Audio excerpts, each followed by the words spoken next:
ወመንፈስ ቅዱስ አሐዱ አምላክ አሜን። የተወደዳችሁና የተከበራችሁ የእግዚአብሔር ቤተሰቦች እናታችን የቅድስተ ቅዱሳን የቅድስት ድንግል ማርያም የአስራት በኩራት ልጆች እንደምን ሰነበታችሁ? እንደምን ቆያችሁ? እንደምን አረፈዳችሁ? አሜን። እግዚአብሔር አምላካችን በቸርነቱ በምሕረቱ ጠብቆ ለዚህ ዕለት ለዚህ ሰዓት ስላደረሰን ስሙ ለዘላለም የተመሰገነና የተወደሰ ይሁንልን። በባለፈው ሳምንት እንግዲህ 5ቱ አዕማደ ምስጢራት ትምህርትን ጀምረናል። በእግዚአብሔር መልካም ፈቃድ 5ቱ አዕማደ ምስጢራትን ስንጀምር እያንዳንዳቸውን አዕማደ ምስጢራት ዝርዝረን ከማየታችን በፊት ስለ ምስጢራት ምንነት 5ቱ አዕማደ ምስጢራት ከመቼ ጀምሮ ነው በቤተክርስቲያናችን አስተምሮ ውስጥ የተካተቱትና እንድንማራቸው የተደረጉት ከመቼ ጀምሮ ነው የሚለውን ታሪካዊ አመጣጡን እንዲሁም ደግሞ የምስጢራትን ፍቺ በቤተክርስቲያን ባለፈው ሳምንት አይተናል። ግልጽ ነው አይደለም? በባለፈው ሳምንት በነበረን ትምህርት እነዚህን ነገሮች በደንብ አድርገን አይተን አልፈናል። ዛሬ እያንዳንዳቸውን 5ቱ አዕማደ ምስጢራትን ትምህርት የምንጀምርበት ዕለት ነው። ከምስጢረ ሥላሴ እንጀምራለን ማለት ነው። የ5ቱ አዕማደ ምስጢር የመጀመሪያው መነሻው ከአዕማድ ወይም 5ቱ አዕማደ ምስጢራትን መዘርዘር ስንጀምር በኦርደሩ ስንሄድ የመጀመሪያው ምስጢረ ሥላሴ ነው። እንግዲህ ምስጢረ ሥላሴን ስንመለከት ስለ ሥላሴ አንድነትና ሶስትነት፣ አንድነታቸው በምንድነው፣ ሶስትነታቸውስ በምንድነው የሚለውን አጠቃላይ ጥልቅ የሆነውን ትምህርት እዚህ ላይ እናገኛለን ስለ ምስጢረ ሥላሴ። አስቀድሜ ግን ለእናንተ መግለጽ የምፈልገው እዚህ ጋር የምንማረው ትምህርት አባቶቻችን በመጽሐፍ ቅዱስ በመንፈስ ቅዱስ ተረድተው ያስቀመጡልንን ትምህርት ነው የምንማረው። ከዛ ባለፈ ግን እንዴት እንደዚህ ሊሆን ቻለ፣ እንዴት እንዲህ ሊሆን ቻለ የሚል የምርምር ሐሳብ እንዳትጨምሩበት አደራ እላለሁ። ምክንያቱም ይህ ምስጢረ ሥላሴ ትምህርት እጅግ በጣም ጥልቅ የሆነና ብዙዎች ደግሞ ከመመራመር ከስጋ ዕውቀት የተነሳ ለመመራመር ሞክረው ብዙዎች የሳቱበትን ጭምር ስለሆነ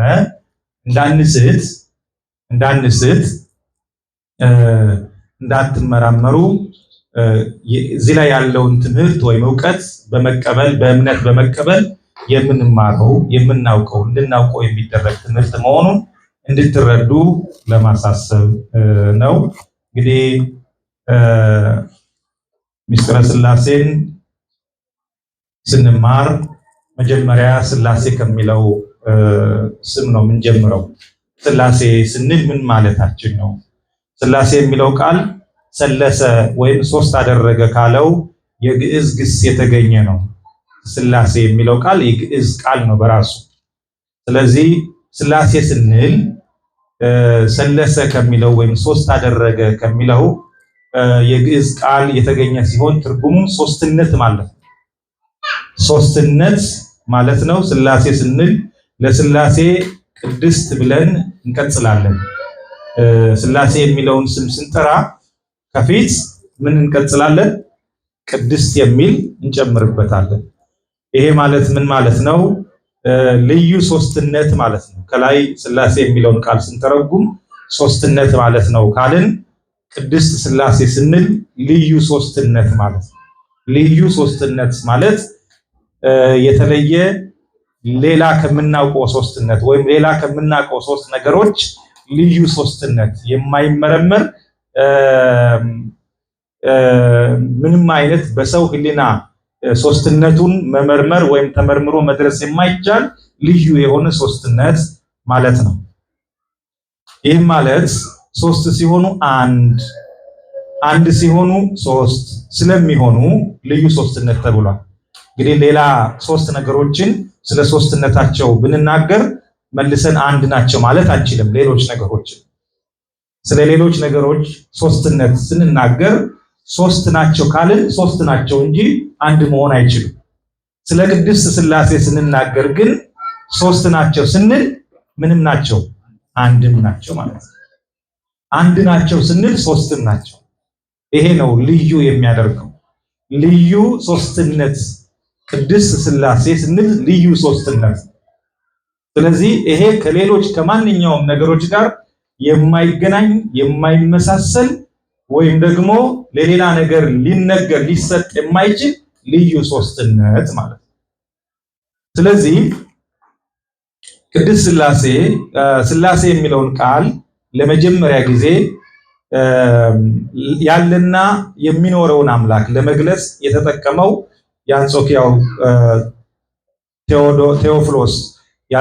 ቴዎፍሎስ በ169 ዓመተ ምህረት የአንጾኪያው ቴዎፍሎስ የሚባለው የእግዚአብሔርን ያለና የነበረ የሚኖር የሚለውን ለመግለጽ ሥላሴ የሚለውን ቃል ለመጀመሪያ ጊዜ የተጠቀመው ሰው የአንጾኪያው ቴዎፍሎስ የሚባል በ169 ዓመተ ምህረት ማለት ነው።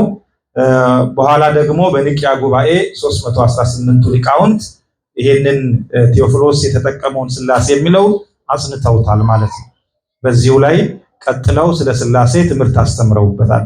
እነዚህ ሊቃውንት በቅዱሳት መጻሕፍት የተመሰከረውን የእግዚአብሔርን ፍጹም አንድነትና ልዩ ሶስትነት ፍጹም አንድነት ልዩ ሶስትነት ለኛ በሚረዳ ቋንቋ በሚገባን ቋንቋ ገለጡት እንጂ አዲስ ትምህርት አላመጡም ይላል። አዲስ ትምህርት አምጥተው ሳይሆን ለኛ ልንረዳው በምንችለው መልኩ ገለጡልን፣ አስረዱን እንጂ እነዚህ ሊቃውንት አዲስ ትምህርት ከዚህ በፊት ያልነበረ የእግዚአብሔርን ባህሪ ገልጠው አስተማሩን ማለት አይደለም። ምክንያቱም ሥላሴ ጥንተ ዓለምም ከዓለም መፈጠር በፊት ለዘላለም ሥላሴ ስሉስ ቅዱስ የነበሩ ናቸው ማለት ነው። ሥላሴ የሚለውን እኛ በምንገባን በምንረዳው መልኩ ቅዱሳት መጻሕፍት በሚያስረዱን መልኩ ለኛ ገልጠው አስተማሩ። ማስተማር የጀመሩበት ጊዜ እንላለን እንጂ ሥላሴ ከዛ በፊት ዘመናት ሳይቆጠሩ ዘመናት መቆጠር ሳይጀምሩ ዓለም ሳይፈጠር አስቀድሞ የነበሩ ናቸው ማለት ነው። ስለዚህ ይልቁንም ነገረ ሥላሴን ሳይረዱ በሥላሴ መካከል የክብርና የተቀድሞ ልዩነት ያለ አስመስለው በክህደት ትምህርት የተነሱ መናፍቃንን ክህደት ለማስረዳት የሐዋርያት ቤተክርስቲያንን የቀናች ሃይማኖት ለመግለጥ ምስጢረ ሥላሴን አብራርተው አስተምረዋል ይላል። እንግዲህ በሥላሴ አንድነትና ሶስትነት ላይ የተነሱ ብዙ መናፍቃን መኖራቸውን እናውቃለን። በአብ ላይ የተነሳ መናፍቅ አለ። በወልድ በኢየሱስ ክርስቶስ ላይ የተነሳ መናፍቅ አለ። በመንፈስ ቅዱስ ላይ የተነሳ መናፍቅ አለ። በእያንዳንዳቸው ላይ ማለት ነው። እነዚህን አንዱን ከሶስቱ ለማሳነስ አንዱን ከሶስቱ ለማበላለጥ በሚል አስተምሮ የመጡ መናፍቃንን ለማስረዳት ለማስተማር ለነሱ መልስ ይሆን ዘንድ ለክርስቲያኖች ለኛም ደግሞ እስከ ዓለም ፍጻሜ በዚህ ምድር ላይ ለምንኖር ለኛ እውነተኛውን ትምህርት እውነተኛውን አስተምሮ እናውቅ ዘንድ አስተምረው ሐዋርያት ቤተክርስቲያን በዚህ ትምህርት ላይ እንድትመራ አድርገው ያስቀመጡት ትምህርት ነው።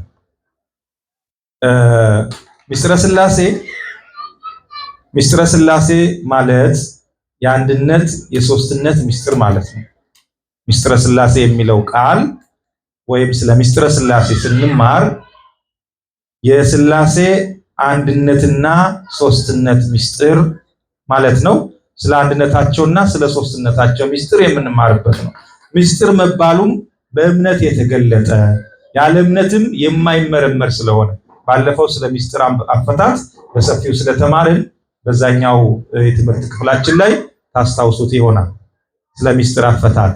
ስለዚህ የአንድነትና የሶስትነት ምስጢር ማለት ሲሆን ምስጢረ ሥላሴ ማለት ምስጢር መባሉም በእምነት የተገለጠ ነው። ያለ እምነት የማይመረመር ነው። ያለ እምነት ማወቅም መረዳትም አይቻልም። ላመኑ ሰዎችም ጭምር የሚገለጥ የሚታወቅ ዕውቀትና ትምህርት ነው ምስጢረ ሥላሴ። ስለዚህ ይሄው አብ ወልድ መንፈስ ቅዱስ በስም በአካል በግብር ሶስት ሲሆኑ አብ ወልድ መንፈስ ቅዱስ በስም በአካል በግብር ሶስት ሲሆኑ በባህሪ በህልውና በመለኮት ደግሞ አንድ ናቸው። እንደዚህ ባለ ድንቅ ነገር አንድ ሲሆኑ ሶስት ሲሆኑ አንድ ይባላሉና ይህም ልዩ ሶስትነት ረቂቅና በሰው አይምሮ የማይመረመር ስለሆነ ምስጢር ይባላል። አሁን ምስጢር ለምን ይባላል ወይ ምስጢር ስለመባሉ ማብራሪያ እየሰጠን ነው ማለት ነው፣ እየተብራራ ነው። ሶስትነት ይህም ልዩ ሶስትነት ረቂቅ እና በሰው አይምሮ የማይመረመር ስለሆነ ምስጢር ይባላል። ስለዚህም በአንድ አምላክ በሶስት አካላት እናምናለን። በስንት አምላክ?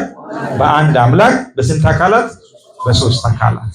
አብ ወልድ መንፈስ ቅዱስ ስንል አብ የራሱ አካል አለው፣ ወልድ የራሱ አካል አለው፣ መንፈስ ቅዱስ የራሱ አካል አለው። ሶስት አምላክ ግን አይደሉም። ስንት አምላክ ናቸው? አንድ አምላክ ብለን የምናመልከው የምናመሰግነው አምላክ አንድ አምላክ ሶስት አካላት ያሉት ማለት ነው። አብ ወልድ መንፈስ ቅዱስ በሶስቱ አካላት። ስለዚህም በአንድ አምላክ በሶስቱ አካላት እናምናለን። የክርስትና ዶግማ ወይም መሰረተ እምነት በምስጢረ ሥላሴ ላይ የተመሰረተ ነው። አብዛኛው የቤተክርስቲያናችን አስተምሮ ባለፈው እንደተናገርነው የክርስትና የዶግማ ትምህርታችን መሰረተ እምነታችን በምስጢረ ሥላሴ ላይ የተመሰረተ ነው። ምስጢረ ሥላሴ የእምነታችን ዋነኛው ምሰሶ ነው። በመዳን ትምህርት ውስጥ የመጀመሪያውን ደረጃ የሚይዘው ምስጢረ ሥላሴ ነው። ኦርደሩም መጀመሪያ አምስቱ አዕማደ ምስጢራትን ስንማር ወይም ስንዘረዝር የመጀመሪያ ላይ የሚቀመጠው ምስጢረ ሥላሴ የእምነታችን ዋና መሰረታዊ ትምህርት እሱ ላይ ስላለ ነው። ለመዳናችንም መሰረት ነው ይላል። ክርስቲያኖች ሁላችንም የተጠመቅነው በሥላሴ ስም ነው። በማን ስም ነው? በሥላሴ በአብ በወልድ በመንፈስ ቅዱስ ስም አይደለም። ሐዋርያት ወደ ዓለም ሂዱና ጌታችን ኢየሱስ ክርስቶስ የማቴዎስ ወንጌል ምዕራፍ 28 ቁጥር 19 ላይ እንደተገለጠው ወደ ዓለም ሁሉ ሂዱና አሕዛብን ሁሉ በአብ በወልድ በመንፈስ ቅዱስ ስም እያጠመቃቸዋቸው ደቀ መዛሙርቴ እንዲሆኑ አድርጓቸው ይላል ብሎ ባስተማረው መሰረት ሐዋርያት ወደ ዓለም ሄደው በአብ በወልድ በመንፈስ ቅዱስ ስም አጠመቁ። ስለዚህ ወደ ክርስትና ሃይማኖት የሚመጣ ወደ ኦርቶዶክሳዊ ተዋሕዶ ቤተክርስቲያን የሚመጣ ሰው ከእግዚአብሔር የሚወለድ ሰው ልጅነት የሚያገኘው በማን ስም ተጠምቆ ነው? በአብ በወልድ በመንፈስ ቅዱስ ስም በሥላሴ ስም ማለት ነው። ስለዚህ ለመዳናችን መሰረት ነው ማለት ነው።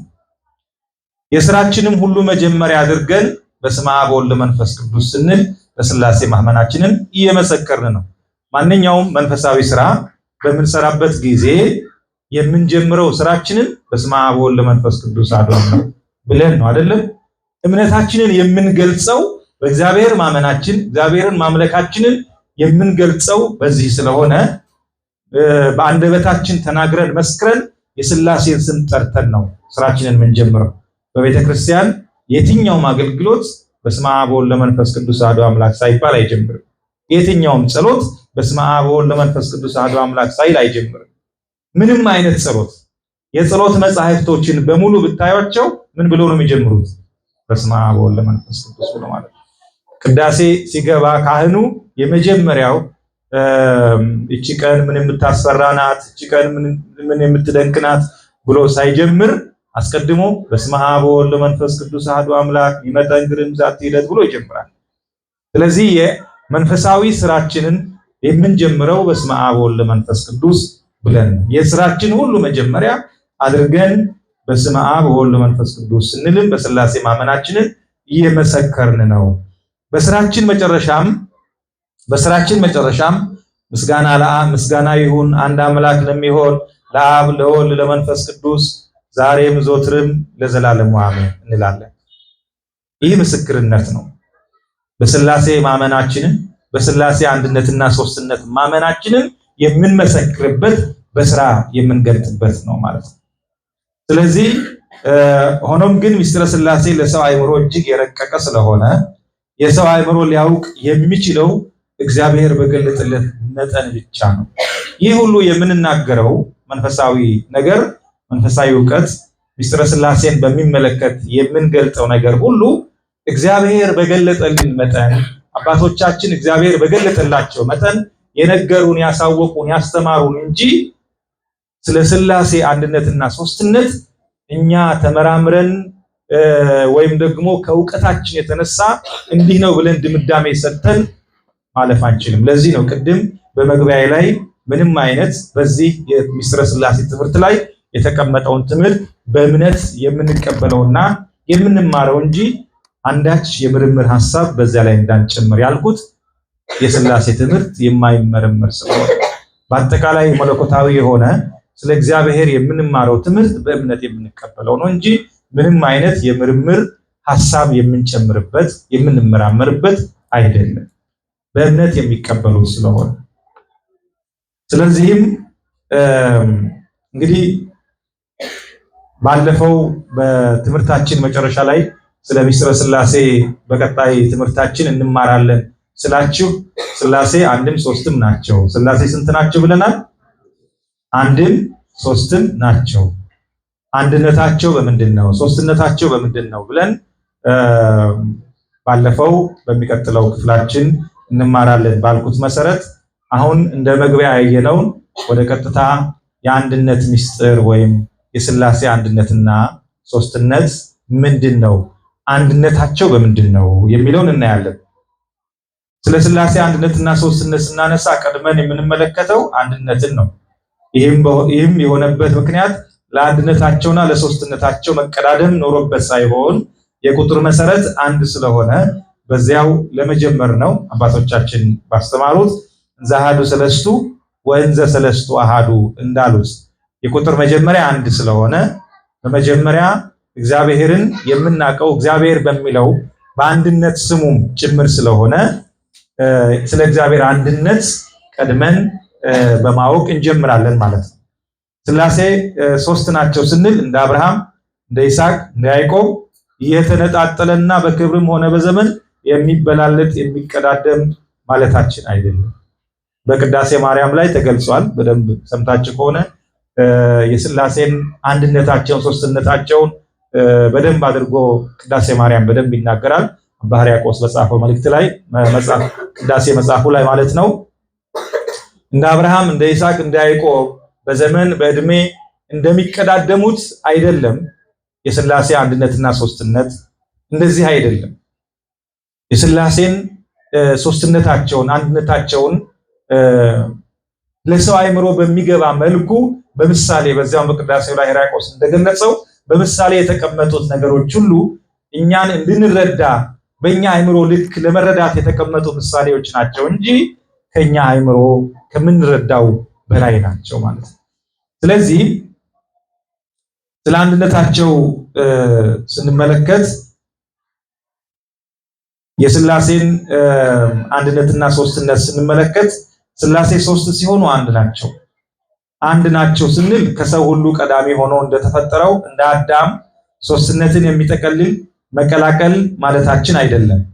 አንድ ሲሆኑ ሶስት ናቸው እንጂ ቅዳሴ ማርያም ላይ እንደዚሁ ቅድም እንደገለጽኩት ሥላሴ ቅድስት ተብሎ በሴት አንቀጽ መጠራታቸው ወላዲያነ ዓለምን ያስገኙ መሆናቸውን ለማጠየቅ ነው።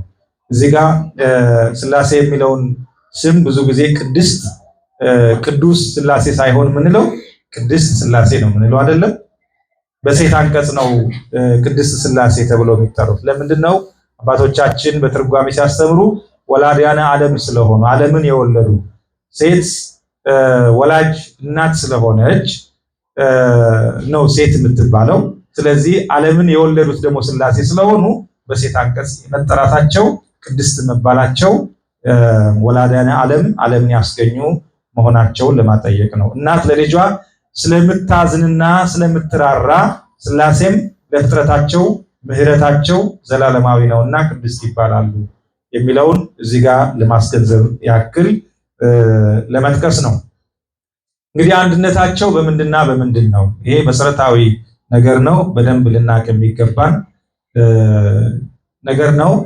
አንደኛ በባህሪ አንድ ናቸው። ሥላሴ አንድነታቸው በምንድነው ስንል የመጀመሪያው በባህሪ አንድ ናቸው። አብ ወልድ መንፈስ ቅዱስ ባህሪያቸው አንድ ነው። ባህሪ ማለት ምንነትን የሚያሳይ ነው ሲሆን የእግዚአብሔር ባህሪ የሚባሉትም የመለኮትነቱ ባህሪያት ናቸው። መለኮትነት የስሉስ ቅዱስ ወይም የሥላሴ የሶስቱ አካላት ባህሪያቸው ነው። አብ መለኮታዊ ባህሪው፣ ወልድ መለኮታዊ ባህሪው፣ መንፈስ ቅዱስ መለኮታዊ ባህሪያቸው ሶስቱም አንድ ነው ማለት ነው። ስለዚህ በባህሪ አንድ ናቸው። ባህሪ የሚለው ቃል ብህረ ወይም ተንጣለለ፣ ሰፋ፣ ዘረጋ ከሚለው ግስ የወጣ ሲሆን ስርወ ግሱ ወይም የተገኘበት ባህሪ አካል ስራውን የሚሰራበት መሳሪያ ነው። አካል ስራውን የሚሰራበት መሳሪያ ነው። ባህሪ በውስጥ ያለ በአካል ውስጥ ያለ ስራውን የሚሰራበት መሳሪያ ነው። የአካል ባህሪ አካል ስራውን የሚሰራበት መሳሪያ ነው። ባህሪና አካል እንደ አጽቅና እንደ ስር አንድ ናቸው፣ አይለያዩ። ባህሪ በአካል ውስጥ ነው ያለው። አካልና ባህሪ አይለያዩ፣ አንድ ናቸው። ነገር ግን የአብ አካልና የወልድ አካል በምስጢረ ሥላሴ ትምህርት ውስጥ አንድ ናቸው አንልም። አብ የራሱ አካል አለው፣ ወልድ የራሱ አካል አለው፣ መንፈስ ቅዱስ የራሱ አካል አለው። በሶስቱም አካል ውስጥ ግን አንድ ባህሪ አለ። የአምላክነት የመለኮትነት ባህሪ አለ ማለት ነው። ስለዚህ ባህሪና አካል እንደ አጽቅና እንደ ስር አንድ ናቸው፣ አይለያዩም። አንዱ ያለ አንዱ መኖር አይችልም። በአብ ውስጥ ያለው ባህሪ በወልድ ውስጥም ያለው ባህሪ አንድ ነው። በመንፈስ ቅዱስ ውስጥም ያለው ባህሪ አንድ ነው ማለት ነው። ሥላሴ በባህሪ ረቂቅ ናቸው። በዚህም ርቀታቸው በፍጥረት ሁሉ ምሉዓን ህዱራን ናቸው። ባህሪያቸውም የማይራብ የማይጠማ። እንግዲህ የስሉስ ቅዱስ የሥላሴ መለኮታዊ ባህሪ የሚጠማ አይደለም፣ የሚራብ አይደለም፣ የሚደክም አይደለም፣ የሚታመም አይደለም። እነዚህ ሁሉ ባህሪ የመራብ የመጠማት የመድከም ባህሪ በፍጥረት ባህሪ ውስጥ ያሉ ናቸው፣ ወይም በሰው እና በሚንቀሳቀሱ እንስሳት አራዊት ውስጥ ያለ ባህሪ ነው እንጂ እግዚአብሔር መለኮታዊ ባህሪው የሚጠማ አይደለም፣ የሚራብ አይደለም፣ የሚደክም አይደለም። የአምላክነት ባህሪ ስለሆነ ስለዚህ የማይሞትም ሕያው ነው። የማይሞት ሕያው ባህሪ ክርስቶስ ሞተ ስንል በሰው ባህሪ የሰውን ባህሪ ወይም የሰውን ባህሪ ስለተካፈለ የሰውን ስጋ ስለለበሰ ሞተ በስጋ እንላለን እንጂ በባህሪ ሞት የለበትም። ቅዱስ ባስልዮስ በማክሰኞ ሊጦን ላይ ሊጦን የሚባል ጸሎት አለ በቤተክርስቲያናችን። በዚህ ሊጦን ውስጥ ስምከ ሕያው ዘኢይመውት ብሎ አስቀምጧል። ስምከ ሕያው ዘኢይመውት ማለት ስምህ የማይሞት ዘላለማዊ ነው።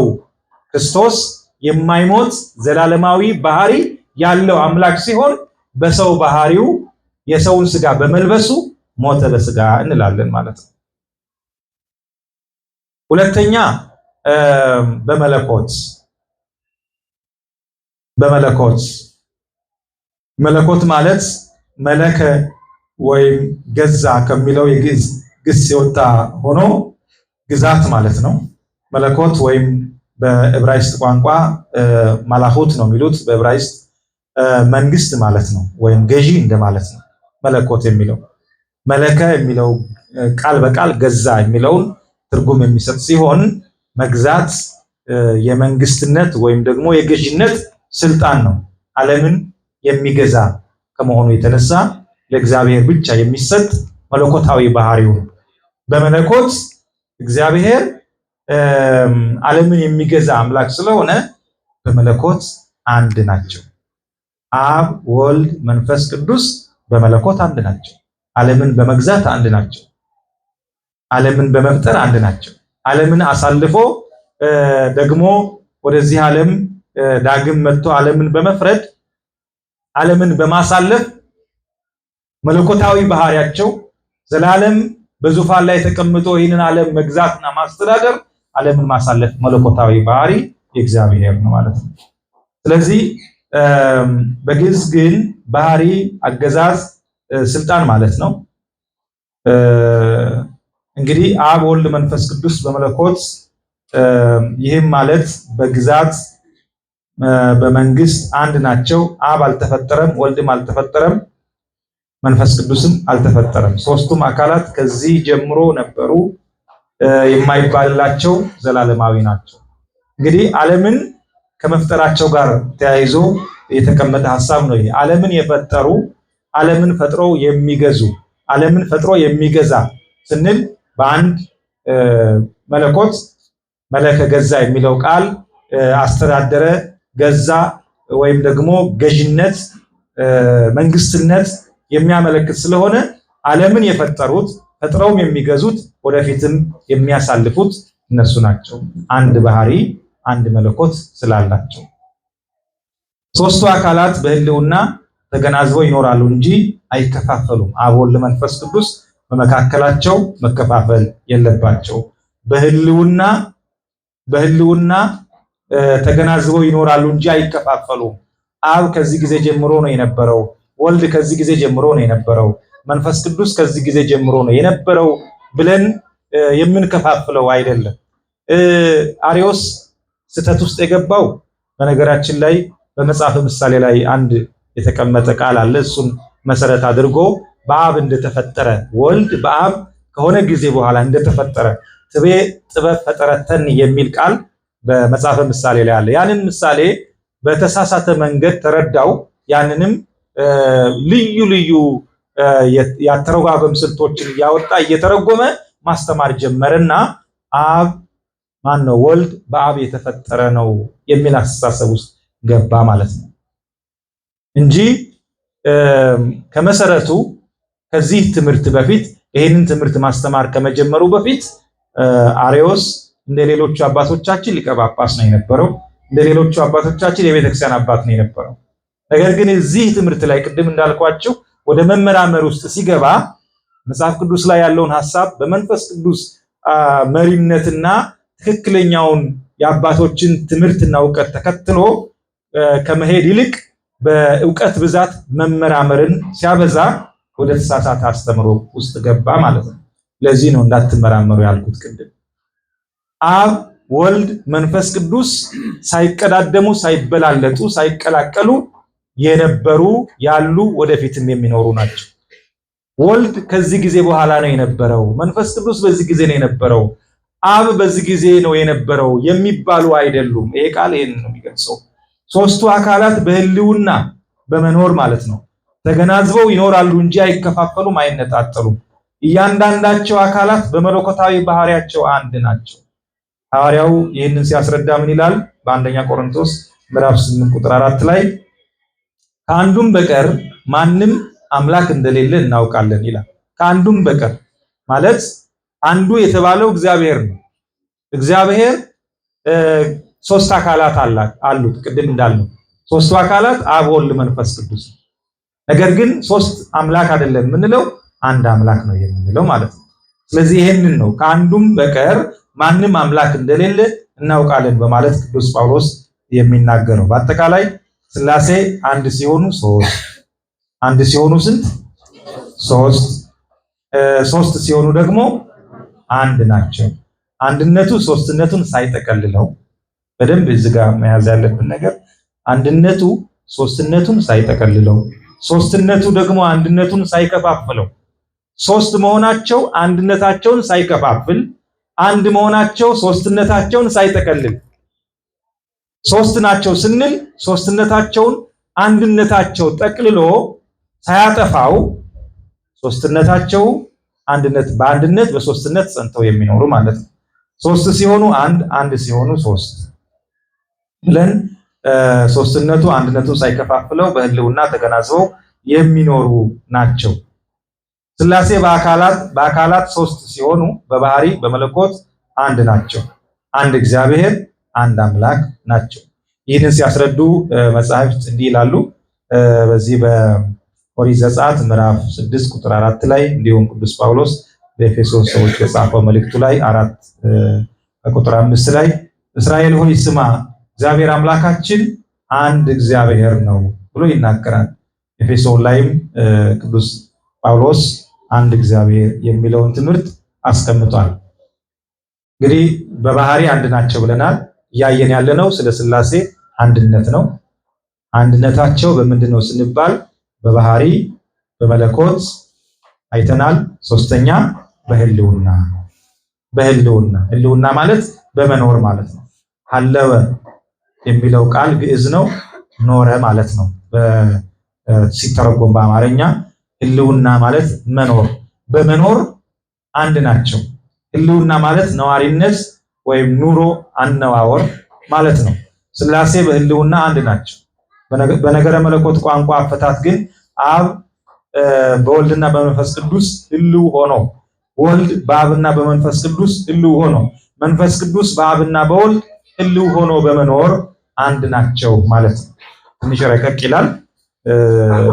እናንተ ግን ቀደም ብለን እንደገለጽነው በህልውና አንድ ናቸው የሚለውን እንድትይዙ ነው የምፈልገው። ምክንያቱም በስነ መለኮት ቋንቋ የተገለጸውን ለመረዳት ምናልባትም ትንሽ ወደ ስነ መለኮት ትምህርት መጠጋት የበለጠ ጊዜ ወስዶ መማርና ማንበብ ይጠይቃል ብዬ አስባለሁ።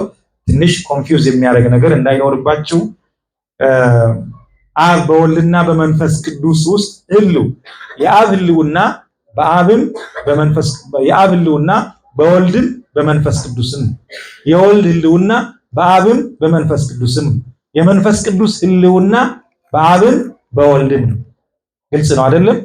አንዱ በአንዱ ውስጥ ህልው ነው ማለት ነው። ህልው ሆኖ ይኖራል። የአብ ህልውና በወልድም በመንፈስ ቅዱስም ውስጥ፣ የወልድ ህልውና በአብም በመንፈስ ቅዱስም ውስጥ፣ የመንፈስ ቅዱስ ህልውና ደግሞ በአብም በወልድም ውስጥ፣ አንዱ በአንዱ ውስጥ ይኖራል አለ ማለት ነው። ይሄንን ጌታችን ኢየሱስ ክርስቶስ ለፊልጶስ ምን ብሎ ተናግሯል? ምን ብሎ መልሷል? አብን አሳየንና ይበቃናል ብሎ ነበር። ትዝ ካላችሁ ጌታ ኢየሱስ ክርስቶስን ከናንተ እሄዳለሁ፣ ስፍራ ላዘጋጅላችሁ እሄዳለሁ እያለ ጌታችን ሲናገር ፊልጶስ ምን ብሎ ጠየቀ? አብን አሳየንና ይበቃናል ብሎ ጠየቀው። ያን ጊዜ ምን አለ ጌታችን ኢየሱስ ክርስቶስ? እስካሁን ድረስ ከናንተ ጋር ስኖር እንዴት አታውቁኝም? እንዴት አብን አሳየንና ይበቃናል ትለኛለህ? እኔን ያየ ማንን አየ? አብን አየ። ያ ማለት አብ በወልድ ውስጥ ህልው ነው። አብ በወልድ ውስጥ አለ። እኔን ያየ አብን አየ፣ አብን ያየ እኔን አየ፣ መንፈስ ቅዱስን አየ ማለት ነው። በሌላ አጠራር አንድ ናቸው፣ አይለያዩ። እኔ በአብ እንዳለው አብ በእኔ ውስጥ እንዳለ በሚል ጌታችን ብዙ ቦታ ገልጿል። እኔ በአብ እንዳለው አብን በእኔ እንዳለ አታምንምን በማለት ዮሐንስ ወንጌል ምዕራፍ 14 ቁጥር 10 ላይ ገልጾታል። በሌላ አባባልም ህልውና ሶስትነታቸውን ሳይጠቀልለው፣ ህልውና ሶስትነታቸውን ሳይጠቀልለው፣ ሶስትነትም አንድነታቸውን ህልውናውን ሳይከፋፍለው አንዱ ከአንዱ ጋር ተገናዝቦ በአንድነት መኖር ነው። ይህም በኩነት የበለጠ ይብራራል ይላል። የኩነት ወይም የሁኔታ ሶስትነታቸውን በተመለከተ በህልውና በአኗኗር እያገናዘቡ በአንድ መለኮት የነበሩ ያሉ የሚኖሩ ናቸውና ይላል። እንግዲህ የሥላሴ አንድነታቸውን በዚህ በመልኩ ባጭሩ ለመግለጽ ሞክረናል ማለት ነው። ሥላሴ አንድ ናቸው ስንል በባህሪ፣ በመለኮት፣ በህልውና፣ በአገዛዝ ብለንም ሌሎች መለኮታዊ ነገሮችን ልንጠቅስ እንችላለን። ግን መሰረታዊ ነገሩ ሥላሴ አንድም ሶስትም ናቸው። አንድነታቸው በምንድን ነው? በባህሪ፣ በመለኮት፣ በህልውና ብለን ለሌሎች ማስተማር እንችላለን ማለት ነው። ሁለተኛው የሶስትነት ምስጢር ነው። አንድም ሶስትም ናቸው ስንል የአንድነታቸውን ነገር አይተናል። አሁን ደግሞ ሶስትነታቸው በምንድን ነው? በምንድን ነው ሶስት የሚባሉት? ማን ነው የሚጠቅስልኝ? ሶስትነታቸው በምንድን ነው? ሥላሴ አንድም ሶስትም ናቸው ስንል አንድነታቸውን አይተናል። ሶስትነታቸው ወንድማችን በስም በአካል በግብር እግዚአብሔር ይስጥልን። አንድነታቸውን ስንል የመጀመሪያው በስም ነው። ማን ነው? ሶስትነታቸውን ስንል ይቅርታ፣ የመጀመሪያው በስም ነው። የስም ሶስትነት ስንል አብ ወልድ መንፈስ ቅዱስ በመባል ነው። አብ ወልድ መንፈስ ቅዱስ ስንል የአብ ስሙ አብ ነው፣ የወልድ ስሙ ወልድ ነው፣ የመንፈስ ቅዱስ ስሙ መንፈስ ቅዱስ ነው።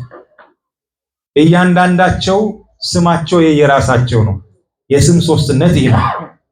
እንግዲህ ይህንን ቅድም እንደጠቀስነው ጌታችን ኢየሱስ ክርስቶስ በማቴዎስ ወንጌል ምዕራፍ 28 ቁጥር 19 ላይ የገለጸውን እንደ ምሳሌ ለመጥቀስ ሞክራለሁ።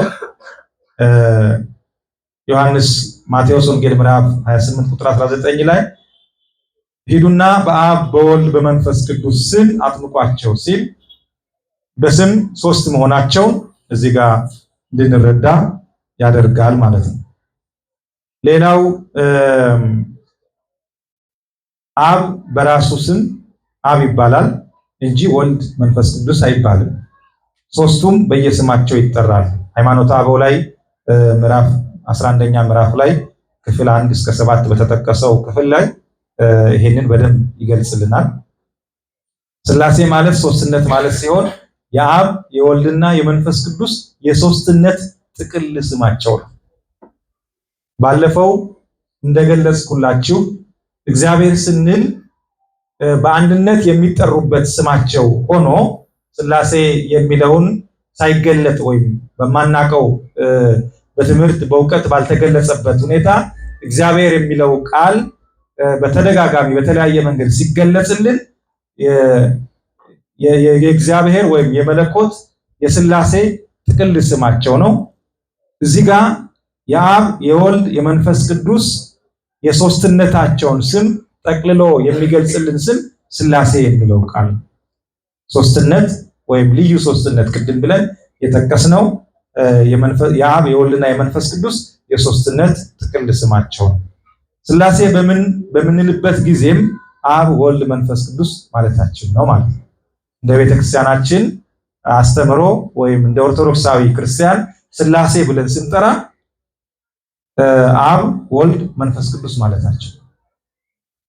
ቅድስት ሥላሴ ሳንል ሥላሴ ብቻ ብንል ምናልባትም በተለምዶ ልንረዳው እንችላለን እንጂ አብ ወልድ መንፈስ ቅዱስን የሚገልጸው ቅድስት ሥላሴ የሚለው ነው። ምክንያቱም ልዩ ሶስትነት ብለናል ቅድም። ልዩ ሶስትነት ከሌሎች ሶስትነቶች ሌላ ሶስት ከሚባሉ ነገሮች ሁሉ የተለየ የሚያደርገው ልዩ ሶስትነት ስለሆነ ቅድስት ሥላሴ ብለን እንጠራለን ማለት ነው። ሁለተኛ ወንድማችን እንደገለጸልን በስም፣ ሁለተኛ በግብር። ሥላሴ በግብር ሶስት ናቸው። ግብር የሚለው ቃል ስራ ማለት ነው፣ በስራ ማለት ነው። ግብር ማለት ስራ ማለት ነው። ሥላሴ በግብር ሶስት ናቸው ስንል የአብ ግብሩ መውለድ ነው፣ ማስረጽ ነው። የወልድ ግብሩ መወለድ ነው፣ የመንፈስ ቅዱስ ግብሩ መስረጽ ነው። የአብ ግብሩ ምንድነው? መውለድ ነው ስንል ወልድን የወለደው ማን ነው? አብ ነው አይደለም? መቼ ነው የወለደው? አናውቅ። ዘመን የትኛው ዘመን በየትኛው ጊዜ ወልድ ከአብ ተወለደ አንልም። ቅድመ ዓለም ዘመን የማይቆጠርለት ቅድመ ዓለም ከአባቱ ከአብ የተወለደ እንላለን። ኢየሱስ ክርስቶስ ሁለት ልደታት አሉት ስንል ቅድመ ዓለም ከአብ ከአባቱ የተወለደበት ልደቱ አንድ፣ ድህረ ዓለም ከእመቤታችን ከቅድስት ድንግል ማርያም የተወለደበት ልደቱ ሁለት እንላለን ማለት ነው። ስለዚህ ክርስቶስ ሁለት ልደት አለው፣ ሁለት ጊዜ ተወልዷል ማለት ነው። አንደኛው የመጀመሪያው ልደት ከአባቱ ከአብ ያለ እናት የተወለደበት፣ ድህረ ዓለም ደግሞ ከእመቤታችን ከድንግል ማርያም ከቅድስት ድንግል ማርያም ያለ አባት የተወለደበት ልደት ሁለተኛው ልደቱ ነው። ስለዚህ ወነአምን ክልኤተ ልደታት እንላለን። ስለዚህ የአብ ግብሩ ምንድነው? መውለድ ነው። ማንን? ወልድን። ሁለተኛ የአብ ግብሩ ምንድነው? ማስረጽ ነው። ማንን? መንፈስ ቅዱስን። መንፈስ ቅዱስ ከማን ነው የሰረጸው ስንል ከአብ። መንፈስ ቅዱስ ከአብ ነው የሚሰርጸው። መንፈስ ቅዱስ ዘሰረጸ እምአብ በዚህ በሃይማኖት በጸሎት ሃይማኖት ላይ ባለፈው እንደጠቀስኩላችሁ ዘሰረጸ እምአብ ብለን እናስቀምጠው መንፈስ ቅዱስ የሚገኘው ወይም የሚሰርጸው ከአብ ስለሆነ የአብ ግብሩ ወልድን መውለድ፣ ሁለተኛ መንፈስ ቅዱስን ማስተንፈስ ማለት ነው። ቀጥሎ የወልድ ግብሩ ምንድነው? መወለድ ከማን? ከአብ። የአብ ግብሩ መወለድ ነው። የመንፈስ ቅዱስ ግብሩ መስረጽ ነው። ከማን? ከአባቱ ከአብ ከወልድ አባት ወይም ደግሞ ከዘላለማዊ አምላክ ከአብ መወለድ ማን ነው? መስረጽ ነው የመንፈስ ቅዱስ ግብሩ። አብ አባት ነው፣ ወልድ ልጅ ነው፣ መንፈስ ቅዱስ ከአብ ብቻ የሰረጸ ነው። ዮሐንስ ወንጌል ምዕራፍ 14 ቁጥር 26 ላይ ጌታችን ስለዚህ ነገር ተናግሯል። ሶስቱ አካላት አንድ መለኮት። እንግዲህ ሶስቱ አካላት ስንል አብ፣ ወልድ፣ መንፈስ ቅዱስ ብለን የጠቀስናቸው ናቸው። ግን አንድ አምላክ አንድ መለኮት እንላለን። ሶስቱም ስም አሃዱ እግዚአብሔር። ሶስቱ ስም አሃዱ እግዚአብሔር። ስማቸው ሶስት ነው፣ ነገር ግን ስንት አምላክ ስንት እግዚአብሔር? አንድ እግዚአብሔር። ሶስቱ ስም አሃዱ እግዚአብሔር እንዳለ አባ ሕርያቆስ በቅዳሴው ላይ ሰለስቱ ስም አሃዱ እግዚአብሔር ብሎ ጠቅሷል። እንዲህ ቢሆንም ግን አይቀድማቸውም አይበልጣቸውም። መጀመሪያና መጨረሻ የሌለው መጀመሪያውና መጨረሻው እርሱ የሆነ ዘላለማዊ ነው።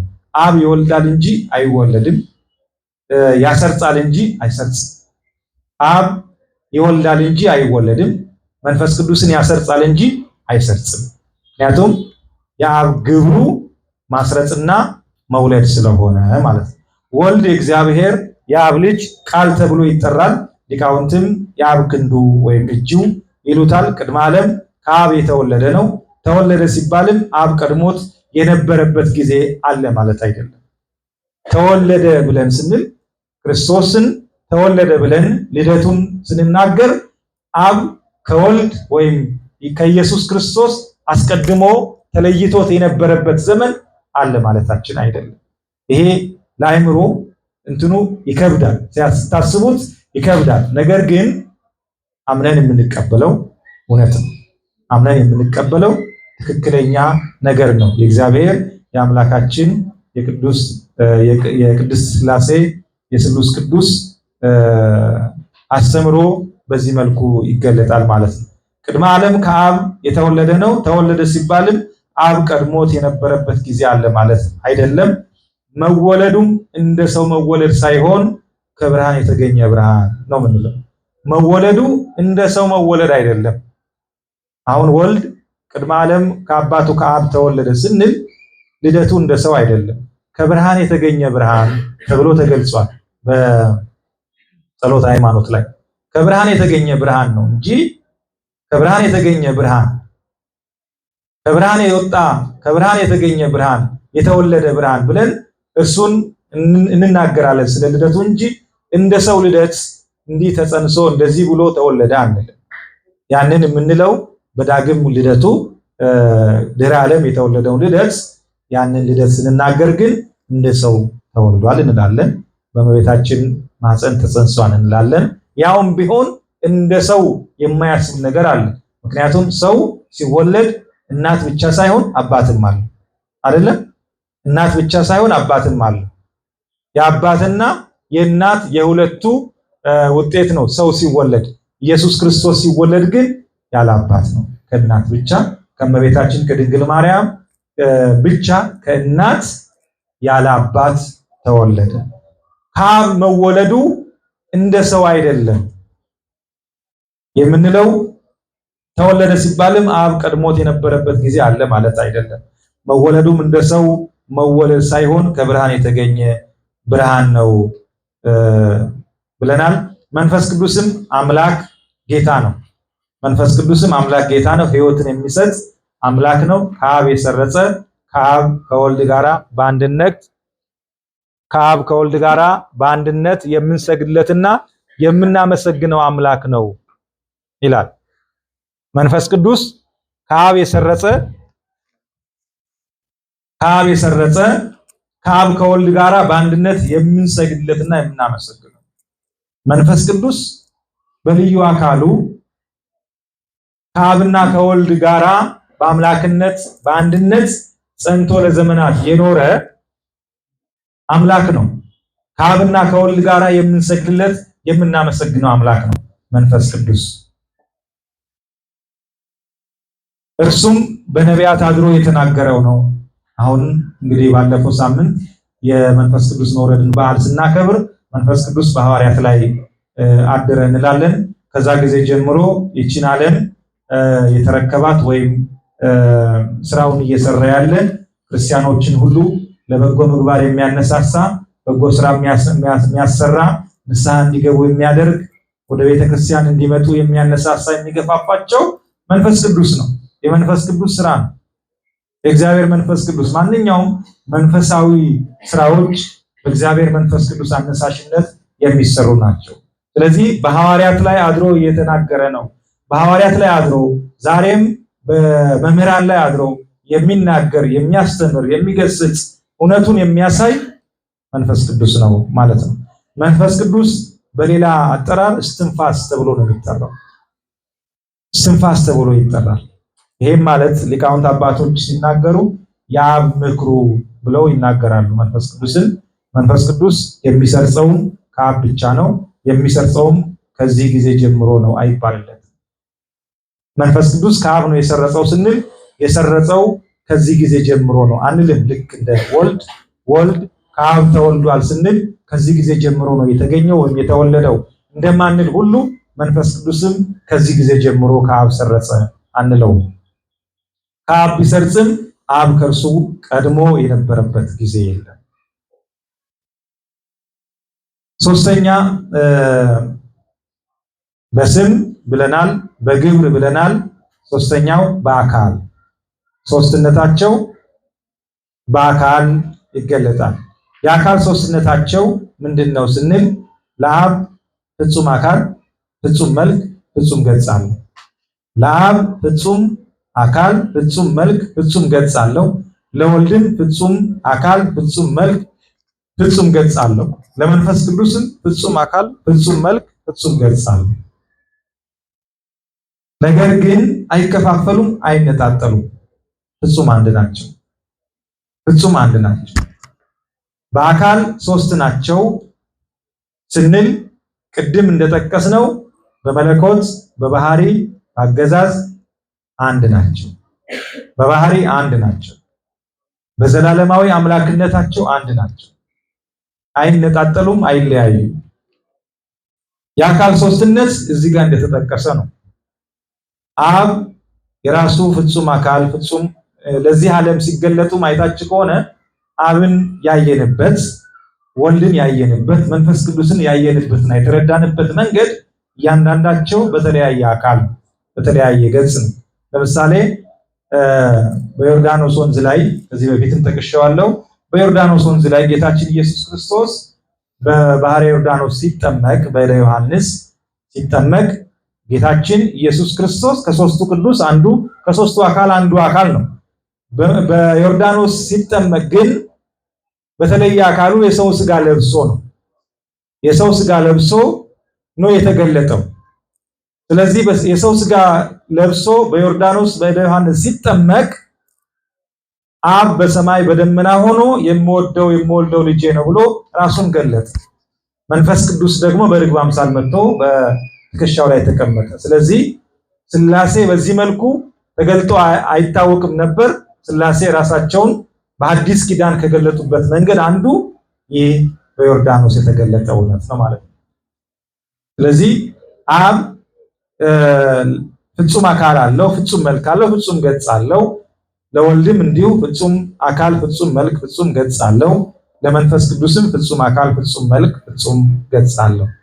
ነገር ግን አይከፋፈሉም። ቅድም እንዳልነው የሚከፋፈል ባህሪ የላቸውም።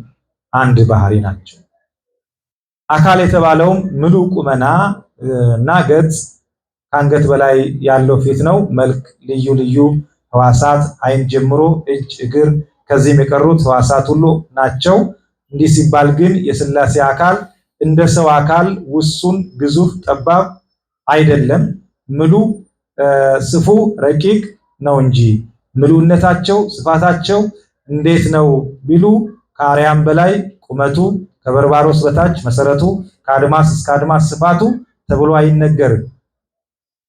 እንግዲህ ተመልከቱ፣ እነዚህ በምሳሌ የተቀመጡት ከአርያም በላይ ቁመቱ ከምድር አንስተን እስከ አርያም ድረስ ብናይ ቁመቱ ይሄን ያክላል ማለት አንችልም። ከበርባሮስ በታች መሰረቱ ይሄ ምድር እስከቆመበት እስከ መጨረሻው መሰረት ድረስ ብንሄድ ያለውን ርዝመት ጠቅሰን በዚህ ልክ ነው ገጹ ወይም አካሉ ማለት አንችልም። ከአድማስ እስከ አድማስ ስፋቱ ከአንዱ አድማስ ወደ አንዱ አድማስ ያለው ስፋት ምን ያህል ነው የሰው ልጅ አያውቀውም። ይሄንን በእውቀት ደረጃ ሰው እስካሁን ድረስ ይሄንን የዚህን ያክል ነው ማለት አይችልም፣ አልቻለም። ግን እግዚአብሔር በዚህ ልክ ብለን መወሰን መመጠን አንችልም። በዚህ ልክ ነው አካሉ፣ በዚህ ልክ ነው ገጹ፣ በዚህ ልክ ነው ቁመቱ ብለን መለካት አንችልም። ምክንያቱም ሥላሴ ዓለሙን ይወስኑታል እንጂ ሥላሴን ዓለም አይወስኑም። ይሄ ነው ፍቺው እዚህ ጋር ነው ያለው። ሥላሴ ዓለምን ይወስኑታል። ይሄንን አሁን የገለጽነውን ዓለም የወሰኑት ሥላሴ ናቸው። ከዚህ እስከዚህ፣ ከዚህ እስከዚህ፣ ከዚህ እስከዚህ ከአርያም እስከ በርባሮስ ድረስ ያለውን ቦታ ስፋቱን የመሰረቱት የሰሩት ሥላሴ ናቸው። እነርሱ ግን በዚህ በተሰራው ዓለም ላይ አይወሰኑም። ረቂቅ ናቸው፣ ከዚህ በላይ ነው። ዓለሙ ሥላሴን አይወስናቸውም። አራተኛ በኩነት የሥላሴ ሶስትነታቸው በኩነት ሥላሴ ወይም ሶስቱ አካላት በአንድ ልብ በአብ ያውቃሉ፣ በአንድ ቃል በወልድ ይናገራሉ፣ በአንድ ሕይወት በመንፈስ ቅዱስ ሕያዋን ሆነው ይኖራሉ። በአንድ ቃል በአንድ ልብ በአብ ያውቃሉ። ምንድነው? በአጭሩ በአብ ቃልነት፣ በአብ ልብነት፣ በወልድ ቃልነት፣ በመንፈስ ቅዱስ እስትንፋስነት፣ ሕይወትነት። አብ የሥላሴ ልባቸው ነው ማለት ነው። ወልድ የሥላሴ ምናቸው ነው? ቃላቸው ነው። እግዚአብሔር ሲናገር በማን ቃልነት ነው የሚናገረው? በወልድ ቃልነት ማለት ነው። በማን ልብነት ነው የሚያስበው? በአብ ልብነት። በማን እስትንፋስነት ወይም ደግሞ በማን ሕይወትነት ነው ሕይወት የሚሰጠው? በመንፈስ ቅዱስ ማለት ነው። ይሄ ኩነት የምንለው ይሄ ኩነታት የምንለው ይሄ በኩነት ሶስት ናቸው ስንል ይሄንን ነው ማለት ነው የሚገልጸው።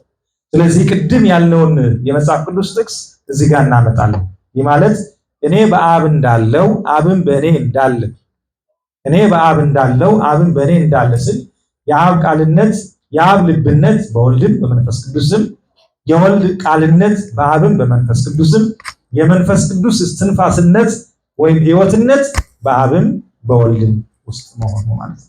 አንዱ በአንዱ ውስጥ መኖሩን የሚያሳይ ነው። ወንጌላዊ ቅዱስ ዮሐንስ ቃልም በእግዚአብሔር ዘንድ ነበረ፣ እግዚአብሔርም ቃል ነበረ፣ ይህ አስቀድሞ በእግዚአብሔር ዘንድ ነበረ ሲል ዮሐንስ ወንጌል ምዕራፍ 1 ቁጥር 1 ጀምሮ በመጀመሪያ በእግዚአብሔር ዘንድ ቃል ነበረ እያለ ስለ ቃል ሲናገር ሄዶ መጨረሻ ላይ ያ ቃልም ማን ነበር ይላል? እግዚአብሔር ነበር ብሎ ይናገራል። ስለዚህ አብ፣ ወልድ፣ መንፈስ ቅዱስ በአብ ልብነት ያስባሉ፣ በወልድ ቃልነት ይናገራሉ፣ በመንፈስ ቅዱስ እስትንፋስነት ወይም ሕይወትነት ዘላለም ይኖራሉ፣ ሕያው ሆነው ይኖራሉ ማለት ነው። ቅዱስ ዮሐንስ በወንጌሉ ቃል በእግዚአብሔር ዘንድ ነበረ በማለቱ ወልድ በቃልነቱ በአብ ሕልውና መኖሩን ያስረዳል። ይህ አስቀድሞ በእግዚአብሔር ዘንድ ነበረ በማለቱ በመንፈስ ቅዱስ ሕልው ሆኖ መኖሩን ያስረዳል። ዮሐንስ ከሶስቱ አካላት አንዱ ወልድ ቃልን በቃልነት በአብና በመንፈስ ቅዱስ አለ በማለቱ ሁለቱን አብ በልብነት በወልድ በመንፈስ ቅዱስ እንዳለ፣ መንፈስ ቅዱስ በሕይወትነት በአብና በወልድ እንዳለ ይታወቃል። ቅድም የዘረዘርኩት ማለት ነው። እግዚአብሔር በሶስትነቱ የሚታወቅባቸው ስሞች ደግሞ አብ፣ ወልድ፣ መንፈስ ቅዱስ ናቸው። እግዚአብሔር በግብር ሶስትነቱ የሚታወቀው አብ ወላዲ አስራጺ፣ በመባል ወልድ ተወላዲ በመባል መንፈስ ቅዱስ ሰራጺ በመባል ነው ማለት ነው። እነዚህ የሥላሴ ሶስትነታቸውን በደንብ የሚገልጹ ናቸው። የእግዚአብሔርን አንድነት የምናምነው በፈጣሪነት፣ በአምላክነት፣ በአገዛዝ፣ በፈቃድ፣ በስልጣን እነዚህን በመሳሰሉት የመለኮት ባህሪያት ናቸው። ሶስትነቱን የምናምነው ደግሞ በስም፣ በግብር ወይም በኩነት፣ በአካል ነው። እንዘ አሐዱ ሰለስቱ ወእንዘ ሰለስቱ አሐዱ ይሰለሱ በአካላት ወይትወሃዱ በመለኮት እንዳለ ቅዱስ ባስልዮስ ዘቂሳርያ እንደገለጸው እንዳስተማረው ማለት ነው። የሥላሴ አንድነትና ሶስትነታቸውን በዚህ መልኩ ተመልክተናል። እንግዲህ የዛሬው ትምህርታችን እዚህ ላይ እናበቃለን።